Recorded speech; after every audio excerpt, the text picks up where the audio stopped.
গবেষকরা পুরনো গাছের গুড়ি, মাটির ধরন ও বিলুপ্ত প্রাণীদের ফসিলের গবেষণা করে দেখেন গড়ে প্রায় 2 থেকে 3 লক্ষ বছর পর পর পৃথিবীর চৌম্বক মেরু পুরোপুরি উল্টে যায়।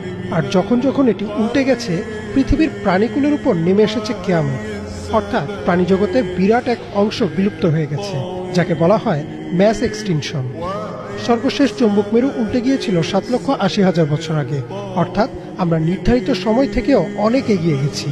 তাই ধারণা করা হচ্ছে যে কোনো সময়ই উল্টে যেতে পারে চৌম্বক মেরু। আর যখন এই মেরু উল্টে যাবে, তখন দিকও উল্টে যাবে। এখন আমরা যাকে উত্তর দিক বলছি তা হবে দক্ষিণ, আর পূর্ব হবে পশ্চিম, অর্থাৎ সে সময় সূর্য উঠবে পশ্চিমে।